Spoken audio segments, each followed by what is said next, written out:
2, 3. Satu lagi. Satu, iya. Nomor 4 menunggu. Nomor 2 boleh. Maka nanti yang tampilkan sekalian peserta nomor 7 dipersilakan. Baik, bismillahirrahmanirrahim. Assalamualaikum warahmatullahi wabarakatuh.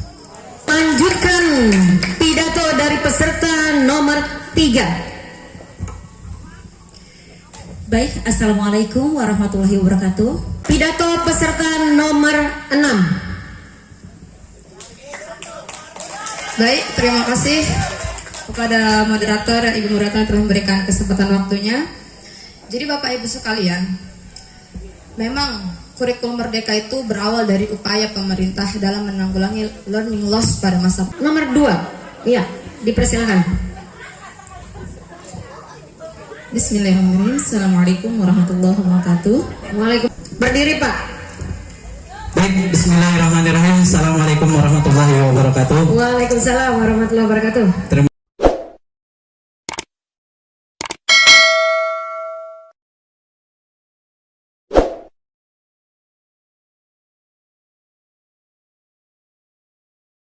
Nah, berbicara tentang implementasi kurikulum Merdeka Belajar ini, saya kira ini merupakan lanjutan daripada K13. Kemudian disempurnakan atau dilakukan pengembangan di kurikulum Merdeka Belajar ini. Pidato dari peserta nomor 3. Baik, assalamualaikum warahmatullahi wabarakatuh. Terima kasih atas waktu yang diberikan oleh Ibu Moderator dan juga Dewan Juri kepada saya. Tadi Ibu Moderator tentang membicarakan atau memaparkan tentang Kemendikbudristek tahun 2020 ya Bu ya, dan tahun 2022 itu adalah Kemendikbudristek nomor 56 tahun 2022 bagaimana mengimplementasikan kurikulum Merdeka, sehingga kurikulum Merdeka ini harus ditanamkan atau diterapkan di sekolah kita. Ya, yang membedakan kurikulum Merdeka dengan kurikulum 2013 yang pertama adanya asesmen diagnostik. Apa itu asesmen diagnostik? Asesmen diagnostik adalah asesmen yang dilakukan di awal pembelajaran oleh guru. Kenapa? Karena Peserta nomor 3. terima kasih. Tepuk tangan. Dilanjutkan pidato peserta nomor 6. Baik, terima kasih kepada moderator dan Ibu moderator yang telah memberikan kesempatan waktunya. Jadi Bapak Ibu sekalian, memang kurikulum Merdeka itu berawal dari upaya pemerintah dalam menanggulangi learning loss pada masa pandemi, di mana kurikulum K13 ini yang kita nilai lebih ribet itu disederhanakanlah dalam kurikulum darurat pada masa pandemi saat itu. Lalu kemudian digantikanlah oleh kurikulum prototipe dan sekarang diganti istilah dengan kurikulum Merdeka. Jadi dengan kurikulum Merdeka ini sekolah jauh lebih menyederhanakan dan isi kurikulumnya pun ditentukan oleh sekolah masing-masing, tidak ditentukan oleh pemerintah. Dan banyak daripada pendapat praktisi pendidikan yang setuju akan penerapan kurikulum Merdeka, dengan salah satunya itu Pak Munifatif, seorang praktisi pendidikan dan penulis buku-buku populer pendidikan di Indonesia, itu mengatakan bahwa beliau sangat setuju dengan kurikulum Merdeka, di mana ada 3 komponen yang menurut beliau itu setuju. Pertama, dengan sekolah diberikan kesempatan untuk memilih kurikulum, jadi tidak otoriter, sekolah harus langsung merubah kepada kurikulum Merdeka, akan tetapi diberikan kesempatan untuk tetap memilih kurikulum sebelumnya. Juga diperbolehkan sekolah satuan pendidikan memilih atau mengimplementasikan 2 kurikulum dalam satu sekolahnya. Dan yang kedua, isi yang fleksibel, di mana sekolah dapat meracik sendiri isi daripada kurikulumnya, sehingga antar satu sekolah dengan sekolah yang lainnya itu dapat memiliki isi kurikulum yang berbeda. Yang ketiga yaitu dengan pembelajaran menyenangkan dengan berbasis proyek, di mana anak-anak lebih banyak prakteknya di lapangan daripada belajar di kelas. Dan begitu juga dengan isi mata pelajaran yang dimana para peserta didik dapat memilih sesuai dengan minatnya, tidak harus dia masuk ke IPA, IPS atau bahasa, tapi anak-anak boleh memilih sesuai dengan minatnya masing-masing. Seperti itu.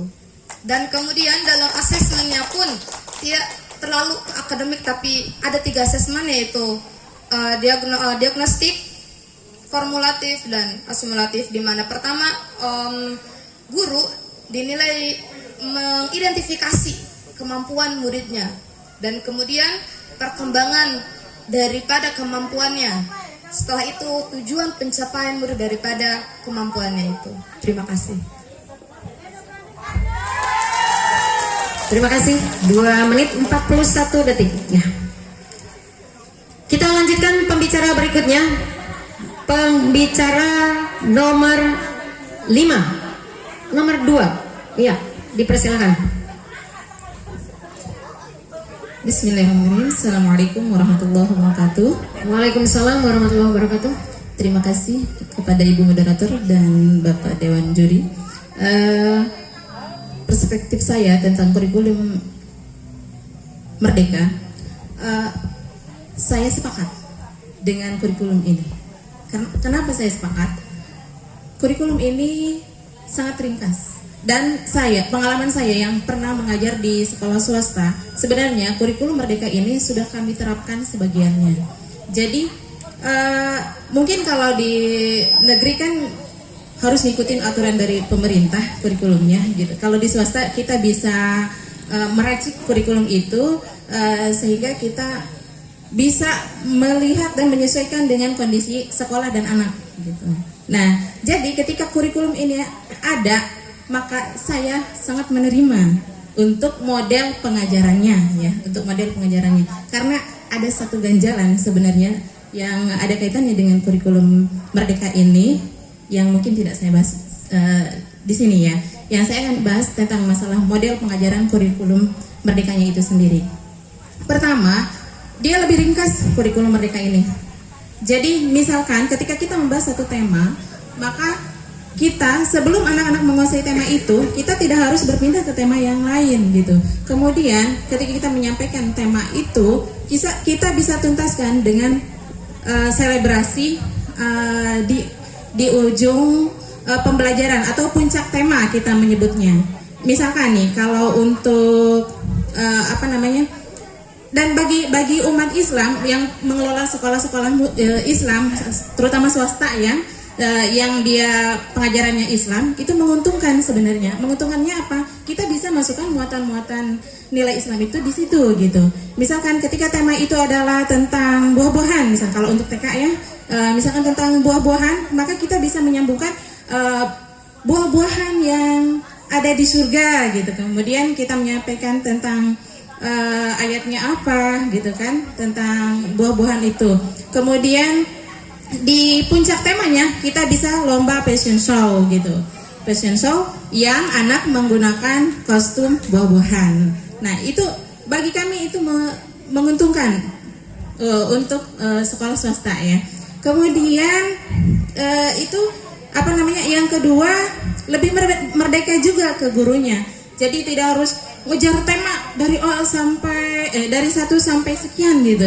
Kita ngejar-ngejar karena kita harus ngikut pemerintah gitu kan. Soal-soal juga harus ngikut pemerintah. Kalau kita tidak sampai dengan tema yang lain, maka kita tertinggal, siswa kita akan tertinggal juga gitu. Tapi karena diberikan kebebasan tadi dan lebih mempersilahkan Cukup, sekolah. terima kasih peserta nomor 2.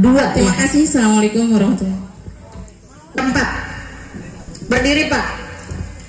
Baik, bismillahirrahmanirrahim. Assalamualaikum warahmatullahi wabarakatuh. Waalaikumsalam warahmatullahi wabarakatuh. Terima kasih atas izin waktunya yang telah diberikan. Tadi terkait pidato awal yang disampaikan oleh nomor 6, saya mendengar bahwa sekolah itu bebas dan pemerintah itu tidak bisa menentukan kurikulumnya seperti apa. Betul Bu, gitu ya. Jadi sekolah bebas dari segi penilaiannya. Tetapi yang saya pahami berdasarkan PP nomor 4 tahun 2022 atas perubahan nomor 57 tahun 2001, di situ ada standar proses, standar perubahan, dan standar penilaian.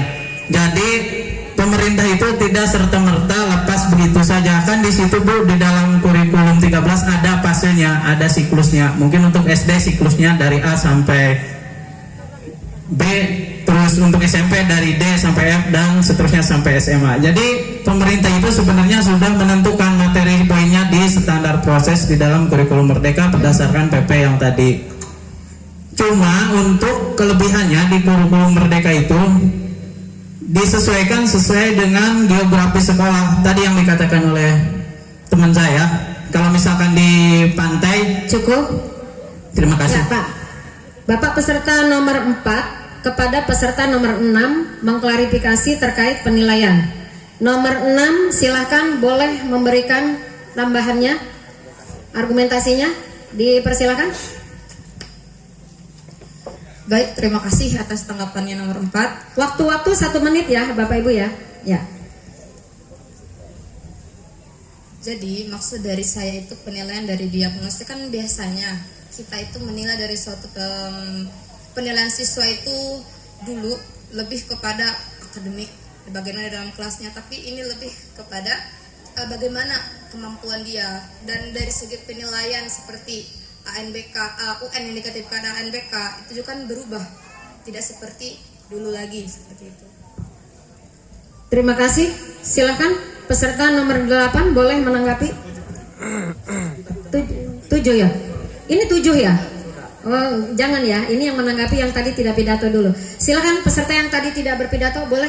Peserta nomor 1 akan menanggapi untuk nomor ya.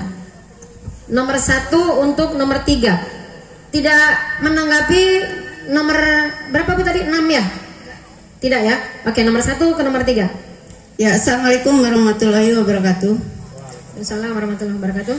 Setelah tadi saya mendengar pidato dari nomor 3